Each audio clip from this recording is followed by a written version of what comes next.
Patience follow আপে গিয়ে হয়ে গেল বিয়ে। আমি যাকে বিয়ে করতে যাচ্ছি তাকে হচ্ছে তাদের মাধ্যমে আমি পেয়েছি। ভিউয়ার্স কিভাবে বিয়েটা হলো সেই ঘটনাটা একটু তুলে ধরতে চাই, থাকুন আমার সাথে।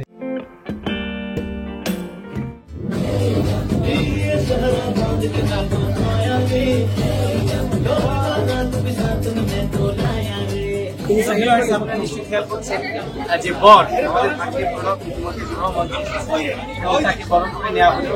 এত সুন্দরভাবে বরণ করার দৃশ্য আমি আগে কখনো দেখিনি। আমার খুব ভালো লাগছে এবং আজকে ওকে বরণ করার এই দৃশ্য দেখে আমিও আমার সেই হারিয়ে গেলাম। মানে আমি যখন বিয়ে করতে গিয়েছিলাম তখন আমাকে এক বৌদি কোলে করে নাচিয়েছিল। হ্যাঁ, মানে সেটা হচ্ছে পূজা, তোমার এক বৌদি, সে আমাকে কোলে করছিল, বুঝছো? আমি তো যখন কোলে করে স্লিপ করে বারবার পড়ে যাচ্ছিলাম। হ্যাঁ, একজন মানে মানে মহিলা হয়ে সে আমাকে কোলে কোলে রেখেছিল, এটা আমার কাছে এখনো মনে পড়ে। তো যাই হোক, সেই পুরনো স্মৃতি আবার নতুন করে স্মৃতি আসলে তোমার এই বিবাহ এই আজকের এই আয়োজনটা দেখে আমার মনে পড়ে গেল। তো আমারও ইচ্ছে হচ্ছিল তোমাকে কেউ হয়তো বা কোলে করবে, আমার ধারণা কেউ একজন কোলে করবে, কিন্তু আমার ওয়েটটা এত বেশি হয়তো কত সাহস করে ওয়েট ডাজন্ট ম্যাটার, ইচ্ছা থাকতে হবে। দেখি তোমাকে আজকে কে কোলে করে নাচায়। আমাদের প্রাণপ্রিয় ভাগ্নে প্রণব একটি মায়ার জগতে পদার্পণ করলো এবং যে পাখিটির সাথে আজকে তার জুটি হবে সে হচ্ছে তৃষ্ণা, এবং আশা করছি আগামীকাল থেকেই তারা আকাশে উঠতে পারবে। কি বলেন? আচ্ছা, আপনাদের পাখির কি ডানা ঠিকঠাক মতন আছে? সে কি আমাদের ভাগ্নেকে ডানায় উড়াতে পারবে? আচ্ছা আচ্ছা, ভেরি গুড। আমরা খুবই খুশি হলাম শুনে যে আপনাদের কন্যা ডানা মেলে আমাদের ভাগ্নেকে উড়াতে পারবে। তুমি কি উড়ে কোথায় যেতে চাও? আমি কৃষ্ণার মনে যেতে চাই। ও তাহলে আমরা এখন চাই সে তার মনের পাখিটির কাছে যাক। তাহলে আমাদেরকে একটু লাইনটা ক্লিয়ার করে দিবেন, ঠিক আছে?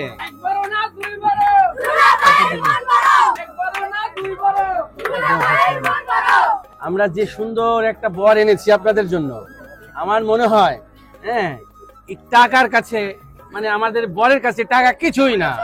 আমাদের নিচে একটা জাদুর বাক্স আছে, দেখে এই জাদুর বাক্স থেকে কি বের হয়? টাকা টাকা টাকা, টাকা ছাড়া দুনিয়ার সবকিছু ফাঁকা, এবার করুন ফাঁকা।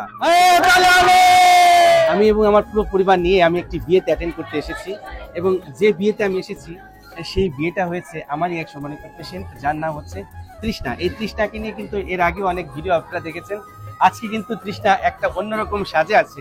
এই যে বিয়ের সাজে দেখতে পাচ্ছেন Trishna, Trishna you are looking so beautiful. Thank you so much. তোমার এই যে বিয়ের সাজে কেমন লাগছে বলো? অনেক ভালো স্যার। আর সব থেকে অবদান হচ্ছে আপনার, কারণ আপনার না থাকলে এই দিনটা আজকে আমি হয়তো বা দেখতাম না। আচ্ছা আচ্ছা, এর জন্য আমি সারা জীবন আপনাদের প্রতি কৃতজ্ঞ থাকবো, সারা জীবন। আচ্ছা, ঘটনাটা তাহলে ভিউয়ার্স একটু খুলেই বলি।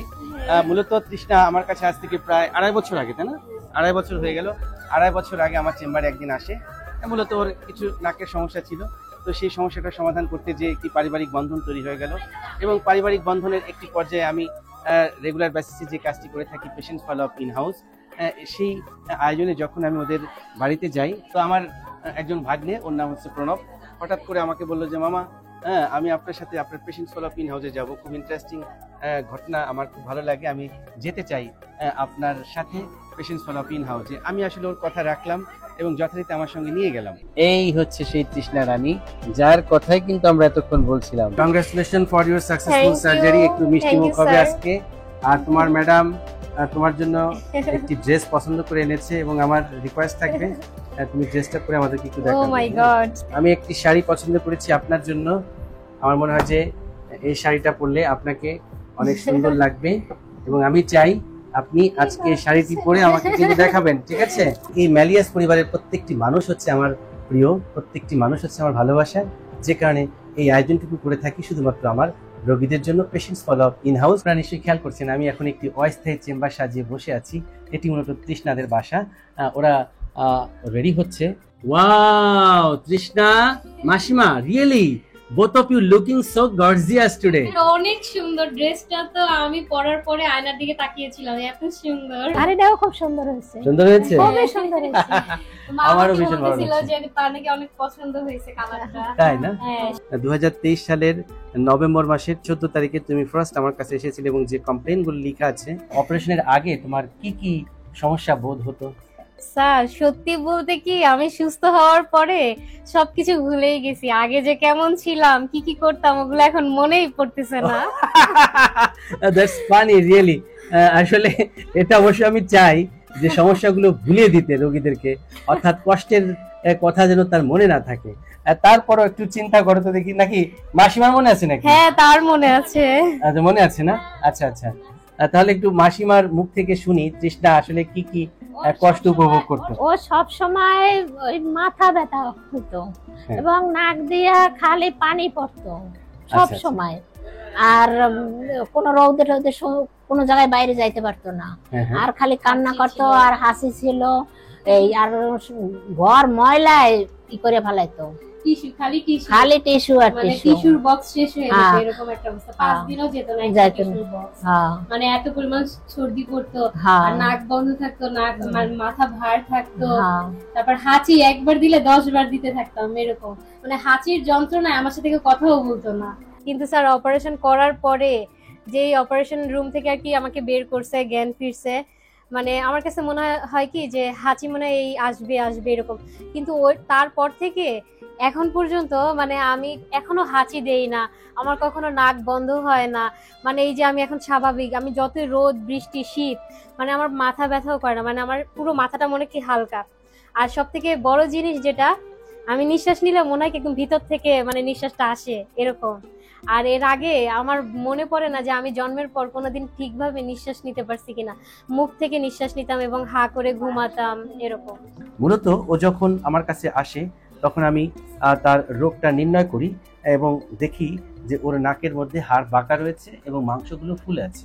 নাকের এই হাড় বাঁকা এই সমস্যাটাকে আমরা বলছি ডিএনএস। ডিএনএস মানে হচ্ছে ডেভিয়েটেড ন্যাজাল সেপ্টাম, এবং মাংস ফোলা এই কন্ডিশনটাকে আমরা মেডিকেলের ভাষায় বলে থাকি তৃষ্ণা HIT বা হাইপারট্রফি ইনফিরিয়র টার্বিনেটস। মানবদেহে নাকের মধ্যে টার্বিনেটস থাকে 3টি করে। প্রথম হচ্ছে ইনফিরিয়র টার্বিনেট, এরপর মিডল টার্বিনেট, সুপিরিয়র টার্বিনেট। সচরাচর এই ফোলা জিনিসগুলোকে কিন্তু সাধারণ জনগণ পলিপ বলে থাকে, কিন্তু এটা আসলে পলিপ নয়, এটি হচ্ছে HIT বা হাইপারট্রফি টার্বিনেটস। নর্মালি ইনফিরিয়র টার্বিনেটটা বেশি বড় হয়ে যায়। তো সেই কন্ডিশনটা ছিল তৃষ্ণার মধ্যে। আমরা একটু আজকে তার ভেতরটাও একটু দেখে ফেলছি যে এখন অপারেশনের পর কেমন আছে। আমরা তার কানটা একটু চেক আপ করে দিচ্ছি এই পর্বে, কারণ হচ্ছে যে নাকের সাথে কিন্তু কানের একটি ডিরেক্ট সংযোগ রয়েছে। অনেকে বুঝতে পারে না যে কিভাবে সংযোগটি রয়েছে। সংযোগটা কিন্তু মূলত নাক এবং কানের মাধ্যমে, কানের মধ্যে একটি পাইপ দিয়ে বা একটি সংযোগ দিয়ে, আর সেটি হচ্ছে ইউস্টেশন টিউব। এই যে নাক এবং কানের সংযোগকারী যে একটি কানেকশন, সেটি হচ্ছে ইউস্টেশন টিউব। যাদের নাকের সমস্যা থাকে তাদের কিন্তু কানেতেও অনেক প্রবলেম হয়, যেমন কানটা অনেকটা তালা লেগে থাকে, আটকা আটকা ভাব অনুভূত হয়। অনেক ক্ষেত্রে ইউস্টেশন টিউব ডিসফাংশন হলে এই প্রবলেমটি হয়। কানের মধ্যে একটু ব্লক ভাব থাকে, কানটা ভারী থাকে এবং অনেকের কিন্তু কান ব্যথাও করে। ঠিক আছে, তো তোমার কানও ভালো আছে, নাকও ভালো আছে। অর্থাৎ অপারেশনের ফল হচ্ছে এটা যে অপারেশনের পর এই যে সমস্যাগুলো থেকে তৃষ্ণা যে মুক্তি পেয়েছে, এর একমাত্র কারণ হচ্ছে যে আমরা সঠিকভাবে তার অপারেশনটি সম্পন্ন করতে পেরেছি। যাই হোক মাসিমা, আপনি তো অনেক সংশয়ের মধ্যে ছিলেন।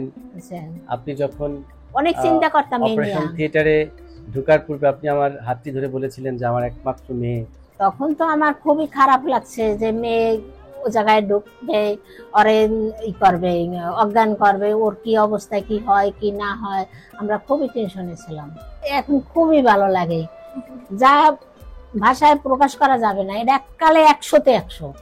100-তে ও 100। 100-তে 100। ও আমারে প্রায় দিনই বলে, আরে এই আগে আমি শ্বাস নিতে পারতাম না, আমি ইনহেলার কন্টিনিউ হ্যাঁ ইনহেলার নে তো আপনি কি এখন করেন? ওরকম আমার হয় হ্যাঁ, না। এখন ইনহেলার লাগে না, কিছু লাগে না, অত শ্বাস এখন আর ওঠে না। এই যে আজকে তৃষ্ণা সুস্থ, সে সুস্থ হয়ে কিন্তু সে তার পরিবারের হালটা যেমন ধরেছে, তার মায়ের যে এই যে চিকিৎসা সংক্রান্ত যাবতীয় কাজগুলো কিন্তু সে একাই ডিল করছে। হ্যাঁ, এবং এটাও কিন্তু আমাকে অনেক বেশি আনন্দ দেয় যে সুস্থতা কতটা প্রয়োজন মানুষের জীবনে। মিষ্টি মেয়ে তৃষ্ণা ব্যাপক আয়োজন করে আমাদের জন্য, হরেক রকমের খাবার তৈরি করে। তো আমি খেয়াল করছিলাম যে প্রণবের কোনো দিকে নজর নাই, নজরটা আসলে ওর দিকেই।